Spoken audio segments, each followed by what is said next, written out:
El siguiente programa es apto para toda la familia. No contiene escenas de sexo ni violencia. Contiene subtítulos de apoyo.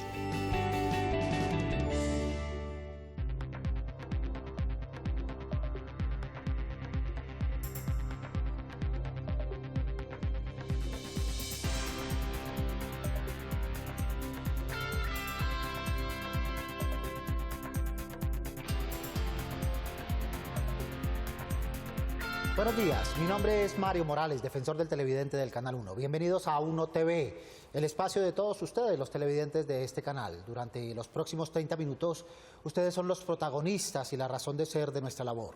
Pueden ponerse en contacto con nosotros a través de la página web www.canal1.com.co o del correo electrónico defensortv1@gmail.com. Si lo prefieren, a través de las redes sociales que aparecen en pantalla, porque con todos ustedes somos Uno TV. Bienvenidos a su casa y a su tribu. Que ya los ciudadanos no ven televisión nacional, que ni siquiera les interesa prender sus televisores. Se escuchan afirmaciones por doquier cada vez más extremas, como que los contenidos de la televisión son obsoletos para el siglo XXI. Pero, ¿por qué en vez de criticar no evaluamos nuestra actitud y nuestras acciones frente a la televisión? Esa es una inquietud que ha surgido de ustedes, los televidentes, y aquí escuchamos porque con todos ustedes somos Uno TV. Somos espectadores, somos consumidores, somos audiencias críticas. Para indagarlo nos acompaña Eduardo Gutiérrez, profesor de la Universidad Javeriana y experto en comunicación y educación. Bienvenido a Uno TV, Eduardo. Buenos días, muchas gracias por la invitación. Salimos a preguntarle a los televidentes si saben de televisión lo suficiente como para criticarla. Veamos qué contestaron. Buenos días, mi nombre es Julián Borda y no sé lo suficiente para criticarla. Y pues últimamente casi no veo televisión y pues no creo que de esa forma la puedo criticar. Mi nombre es Carlos Alvarado y la verdad no veo mucho televisión, entonces no tengo cómo juzgarla. Bueno, mi nombre es Johan Sebastián Romero Figueroa y creo que no sé lo suficiente de televisión para criticarla. Entonces están los dos fenómenos ahí. No veo televisión porque no sé cómo criticarla, o no la critico porque no la veo, pero también habría una tercera vía y es, veo televisión y no me interesa criticarla. ¿De qué hablamos cuando hablamos de audiencias críticas, Eduardo?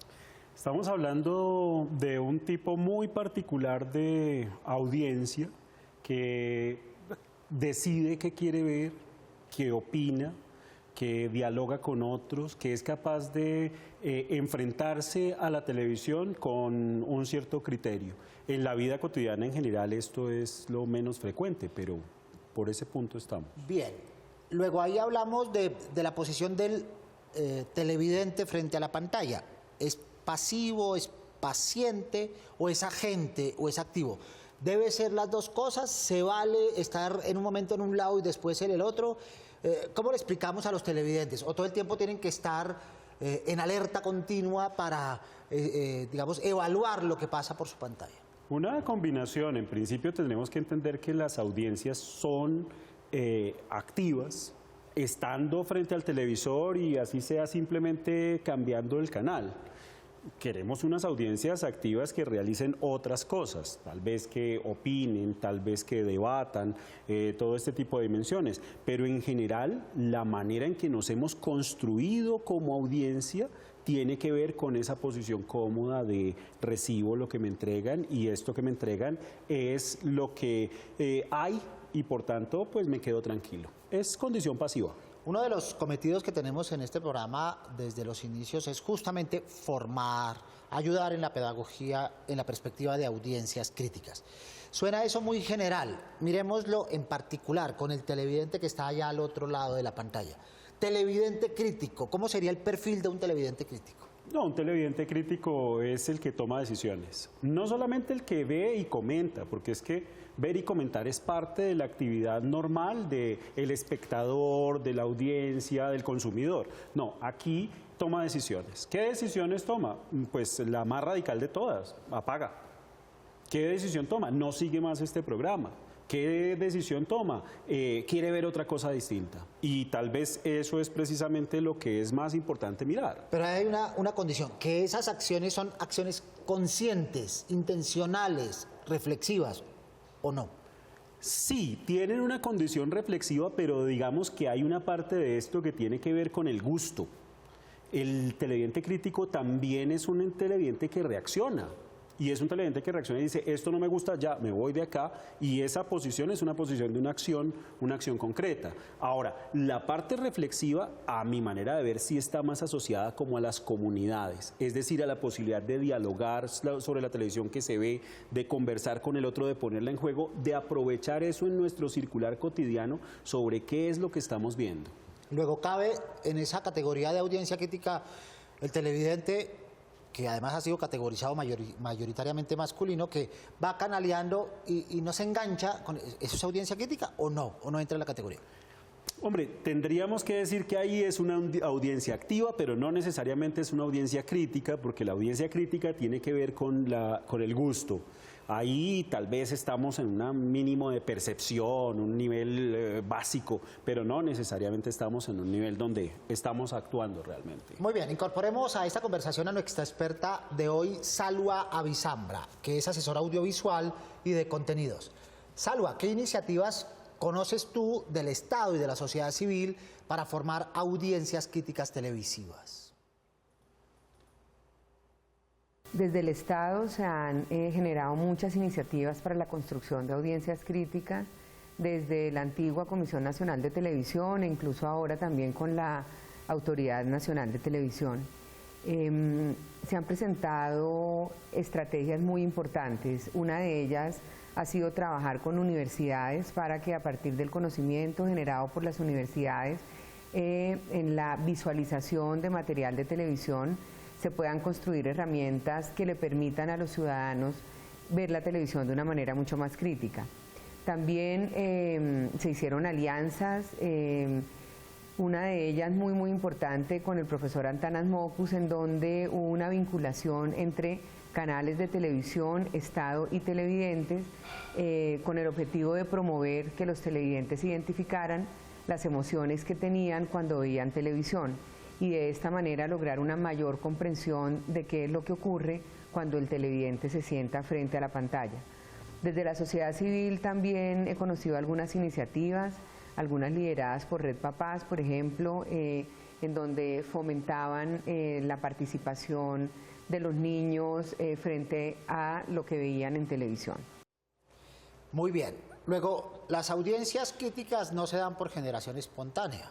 Si seguimos a Salwa, se necesitan herramientas que los televidentes deben tener. Es decir, el televidente no se da ya de un momento para otro y se convierte en audiencia crítica porque cambia el canal o porque se queda pensando. Necesita unas herramientas que le permitan hacer ese tránsito de lo pasivo a lo activo y contribuir al proceso televisivo. Yo no estoy tan seguro. En realidad, lo que uno tendría que decir es que hay un cierto tipo de audiencia que puede ser formada de esa manera. Mire, el modelo que nos plantea es un modelo racional, es el modelo de describa las emociones, piénsela, pero es que los televidentes en general no actúan de esa manera. Ahora, lo que sí tendríamos que decir es que la audiencia crítica tiene posibilidades de ser formada y tiene la posibilidad de ser formada desde la oferta misma. Creo que en eso estamos de acuerdo. Las herramientas son de otra índole, ¿verdad?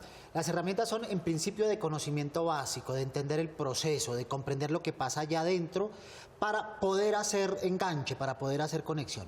Y luego, sobre ese conocimiento, esa pedagogía, ese acercamiento y ese enganche, poderse incorporar en alguna de las partes del proceso, así sea solo para criticarlo o así sea solo para evitarlo. Sí, es articularse, es entender lo que pasa, es también construir esto que he llamado el gusto, es movilizar una posibilidad de tener una voz propia que puede acercarse a cierto tipo de relato, a cierto tipo de producto y efectivamente reconocerse ahí. Pero fíjese que en ese principio lo que señalo es que no puede ser un proceso en el que lo que nos interesa sobre todo es una perspectiva racional de la argumentación, de que la estoy entendiendo muy bien, sino otra perspectiva que es esa audiencia que de una u otra manera juega con lo que se le ofrece, lo enfrenta, se distancia, puede poner en juego distintas perspectivas cuando lo está saboreando. Esa es la posibilidad de una audiencia crítica que vive en la ecología de la televisión, y en esa ecología es donde hace sus apuestas. Porque también la audiencia crítica salta un poco, digamos, el paradigma, el formato de estar al otro lado de la pantalla. La audiencia crítica también trata de entender lo que pasa, ¿verdad? Las rutinas de producción y las prácticas de producción, trata de comprenderlas. Su crítica no es una crítica facilista, su visión no es una visión instantánea, momentánea, sino que trata de poner en perspectiva, qué sé yo, a la hora de hacer un directo, entiende las lógicas del directo. Y en esa lógica, en esa perspectiva, puede convertirse en un agente activo que ayuda a construir el proceso televisivo, aún desde su misma comprensión. Claro, ahora lo que ahí es muy importante es que ese receptor, esa audiencia crítica activa, lo que está haciendo es reconocer esas propuestas, darle lugar a su propia posibilidad y comenzar a hablarlas. O sea, yo creo que también hay una parte muy importante en qué tanto nosotros hablamos en la vida cotidiana de la televisión que vemos. Tenemos unos referentes, unas informaciones, hablamos un poco de eso, qué tanto es un hecho socialmente significativo conversar sobre la televisión. Y yo creo que la vida cotidiana está llena de oportunidades, de posibilidades de estar en esa actitud de decir, vea, yo quiero ver mejor esto, no veo esto, esto está representándome más, esto menos. Lo que además hoy es bastante posible en una conversación que denominamos de 360 grados, es decir, no solo con los agentes televisivos, también entre otras audiencias, pero también entre otras audiencias a distancia utilizando redes sociales, por ejemplo. Ya volveremos sobre ello. Mientras tanto, vamos a darle la palabra a nuestros televidentes en esta nuestra primera tribuna.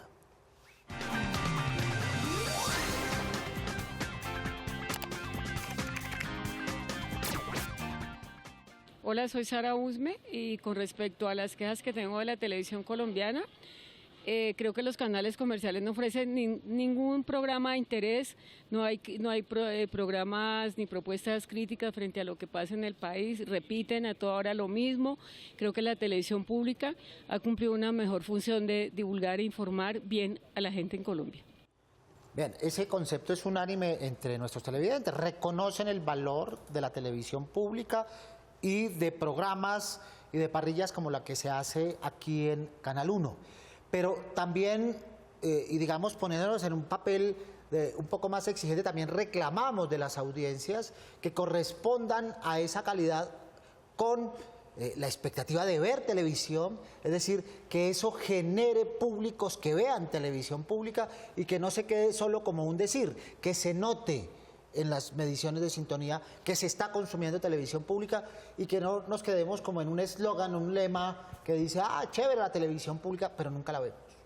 Sí, además porque con frecuencia lo que tenemos es un discurso que nos hace quedar bien de que la televisión tiene que ser educativa, que tiene que formar, todo este tipo de menciones, pero en la práctica efectivamente no estamos siendo esa audiencia que aborda esa televisión que está ahí enfrente, que efectivamente sabe cuáles son esas apuestas. Ahora, ratifiquemos, yo creo que la persona que comentaba demuestra esta posibilidad. Es ese tipo de audiencia que se va conformando en la medida en que reconoce cosas de calidad y recomienda, ahí lo dice, ver una cierta televisión, porque es que esa televisión es una televisión que efectivamente significa, habla de lo que a ellos o a ella le interesa en este momento y la califica como una televisión de calidad. Bien, sigamos aterrizando. ¿Cómo formar audiencias críticas?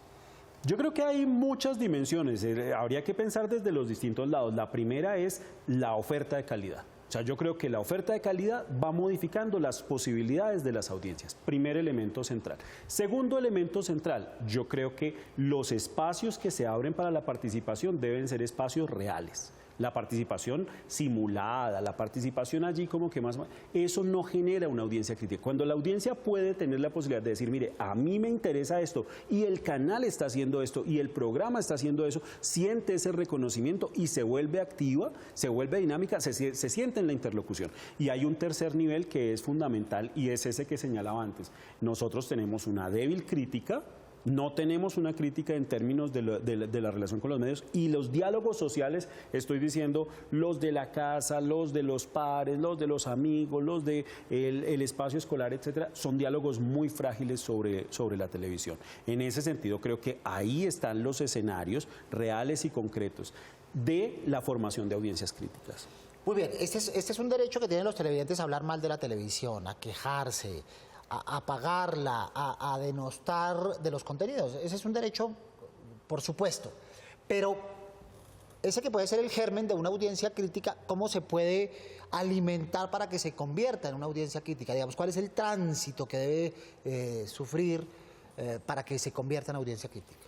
Yo creo que está precisamente en la posibilidad de abrir los canales para saber si efectivamente la gente está reconociéndose en la televisión que está viendo. O sea, yo creo que entre más podamos generar conversaciones sociales en torno a estas formas de los medios de comunicación, de lo que están ofreciendo, más viable es esa relación. Ahora, ¿quién la propicia? ¿La puede propiciar el medio? Por supuesto, pero digo, hay otra cantidad de actores con roles muy importantes en la sociedad, la escuela, otra cantidad de actores que más que enseñar a ver televisión, pueden entrar en la lógica de incorporar la televisión a lo que hacen cotidianamente, que es otra cosa completamente, es darle un uso social a la televisión que la vuelve un bien activo en la formación de cualquier sujeto en espacios de crítica y demás. Y el televidente al otro lado dice, bueno, yo quiero hacer audiencia crítica, escucho lo que ustedes están diciendo, yo quiero convertirme en... ¿Cómo hago? Audiencia crítica es pararme frente a un micrófono y darle palo a la televisión, ¿eso es audiencia crítica? ¿Cuál es el proceso? Digamos, ¿cuáles son las alternativas? ¿Cuáles son las formas para lograrlo desde la perspectiva del televidente? Volvemos a lo que he señalado antes. Yo creo que la primera dimensión es la posibilidad de selección. Hoy tiene una apertura amplia y la posibilidad de decir esto sí, esto no, pero ahí es donde vamos a la idea del gusto y del criterio, que esta persona que está frente al televisor dice esto sí me gusta, esto no me gusta. Ese es el primer paso, ser selectivo. Una cosa distinta es poner allí la televisión, dejarla correr, canalear. Otra cosa distinta es, oiga, ¿qué voy a ver? ¿A qué le voy a gastar mi tiempo? Mi tiempo es valioso. Alguien está ganando con mi tiempo puesto en la televisión, ganando con mi atención. Entonces, bueno, ¿a qué le pongo mi apuesta? Le pongo mi apuesta a este programa, le pongo mi apuesta a este otro producto. Esa es una primera dimensión de avance, el ejercicio de ser selectivo. La otra dimensión que me parece que es central en esa perspectiva es lo que el televidente puede hacer en función de encontrar las respuestas a sus preguntas, interpelar a la televisión. Oiga, ¿qué es lo que a mí me preocupa? Es que a mí me preocupa el problema del medio ambiente, a mí me preocupa el problema de la participación ciudadana, a mí me preocupa el problema de los derechos. Esas preocupaciones, ¿dónde están en la televisión? Mira, y es un diálogo activo, son mis intereses y la relación con el medio. Y eso tiene que ver con la capacidad de seleccionar. Muy bien, sigamos con nuestros televidentes en la calle. Demos paso a nuestra segunda tribuna.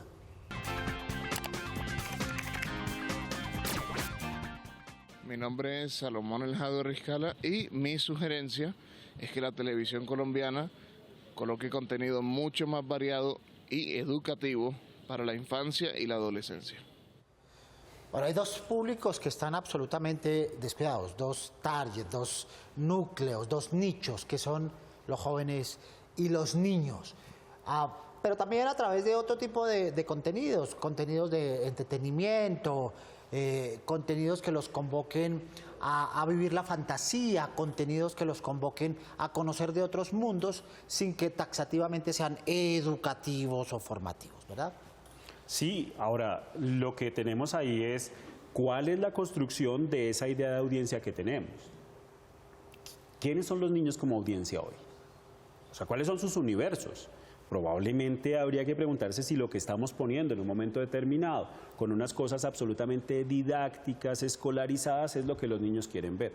¿Por qué se mueven a cierto tipo de oferta? Porque se reconocen ahí, porque eso que encuentran efectivamente les da un lugar en el cual reconocerse. Entonces, digamos que ahí sería muy interesante pensar en los niños y los jóvenes, pero los niños y los jóvenes reales. Y volvemos nuevamente a lo que se ha señalado. Escuchar lo que ellos están planteándose sobre la vida, sobre sus preocupaciones, sobre sus temores, sobre sus miedos. Veamos qué nos escribieron en nuestro correo electrónico defensortv1@gmail.com. En esta oportunidad nos escribe Guillermo López, quien hace un llamado al programa Las Mañanas con Uno, al cual su hija en repetidas ocasiones ha enviado mensajes y correos con el fin de ser invitada para mostrar su talento. La queja específica es que no ha sido escuchada y que sus mensajes no han tenido respuesta alguna. Estimado Guillermo, su mensaje fue enviado a la directora de dicho programa, Amanda Abella, quien agradece el interés de su hija por ser parte del programa y le pide que envíe un correo con los datos y números de contacto de su hija a la siguiente dirección: oneamandaa@gmail.com. Nos escribe Felipe Pinto, quien manifiesta su opinión con respecto al programa Gente Pelota. Afirma que no le gustaron los cambios, que se ha vuelto muy aburrido y que antes era una versión con más gracia.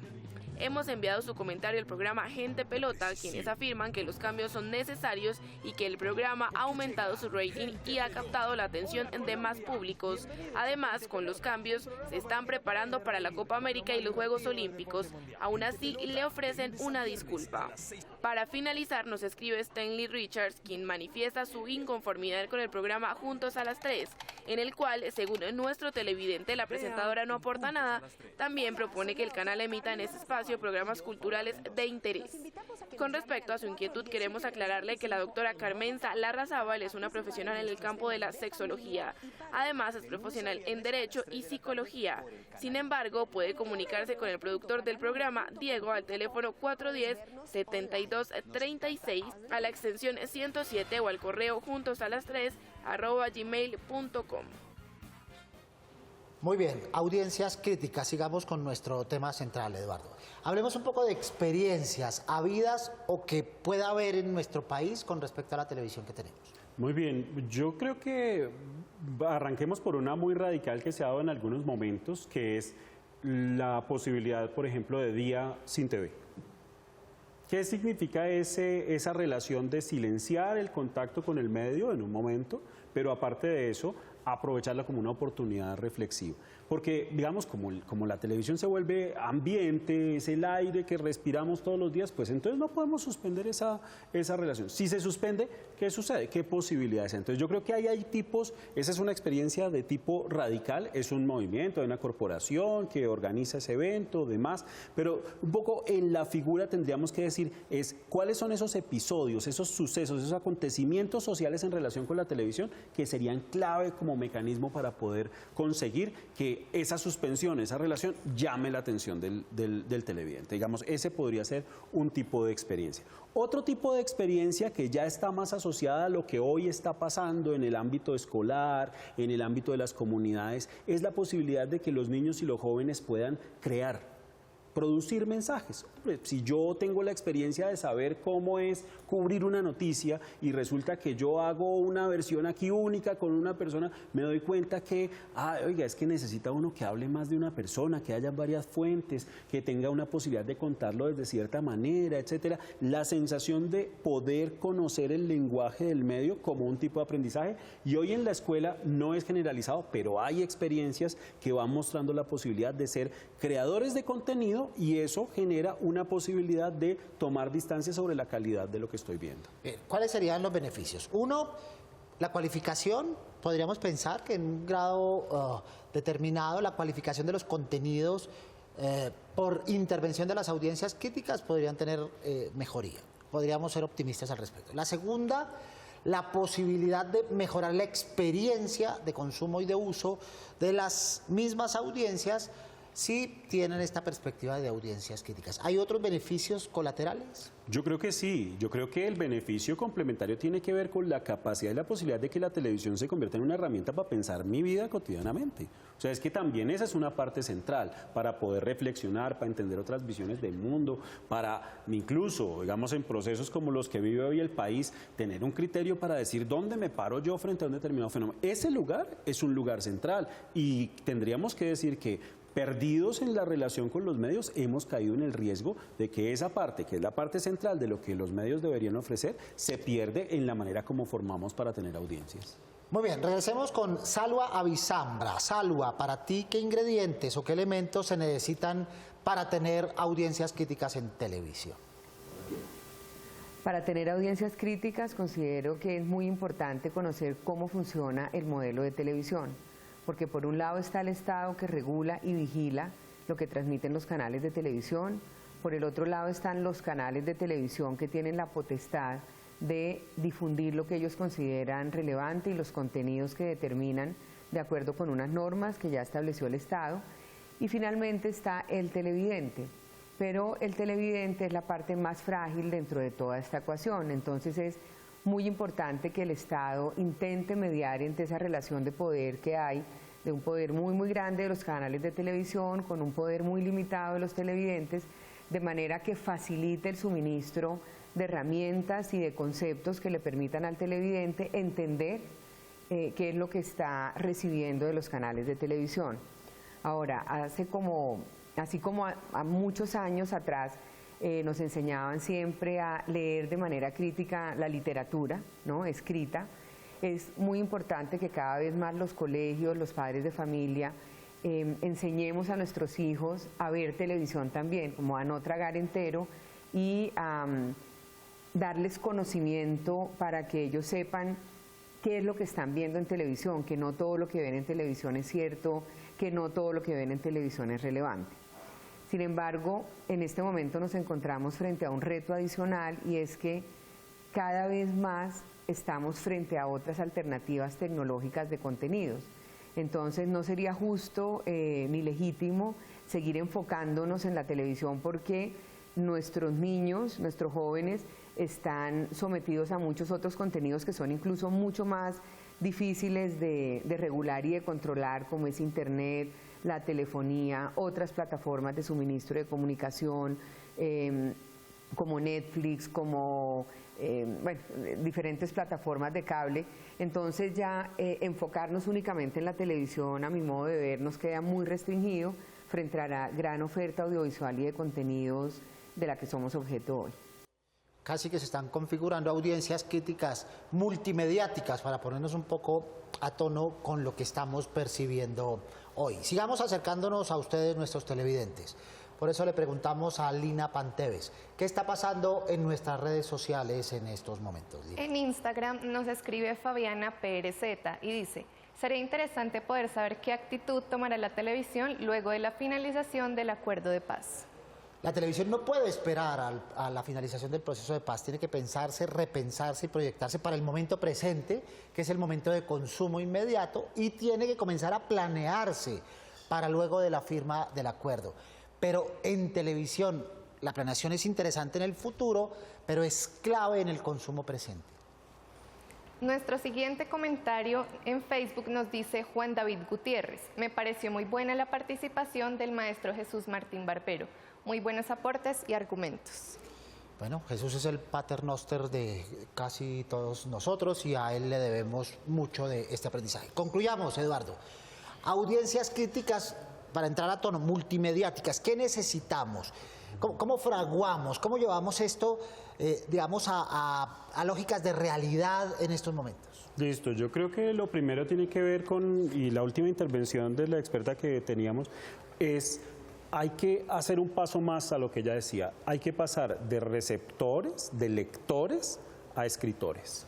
Y esa es una parte fundamental. Escritores desde todas las dimensiones, escritores de los mensajes de respuesta, escritores de los contenidos que se quieren contar y escritores como realizadores de contenido que podemos hacer con imágenes, cada vez con más herramientas. Vemos mucho la idea de circulación de contenidos y control de los contenidos que circulan, de la cantidad de oferta que tenemos, pero no estamos viendo a estos sujetos, niños, jóvenes, audiencias, como unos actores que hoy están escribiendo, están diciendo cosas, y eso que está diciendo hace que sean unas audiencias distintas. Son otro actor, son un actor diferente. Muy bien, y a todos ustedes televidentes del Canal 1 los esperamos todos los sábados a las 10:30 de la mañana en la cita. No se olviden de ver 1 TV. Prográmense con nosotros. Pueden escribirnos desde la página web www.canal1.com.co o al correo defensortv1@gmail.com. Si lo prefieren, pueden venir a la avenida El Dorado 85D 55, local 107, en Bogotá, donde escucharemos sus dudas, quejas o inquietudes sobre nuestra programación. No olviden seguirnos en nuestras redes sociales que aparecen en pantalla, porque con todos ustedes somos 1 TV. Soy Mario Morales, defensor del televidente del Canal 1. Nos vemos el próximo sábado, Dios mediante. Feliz fin de semana.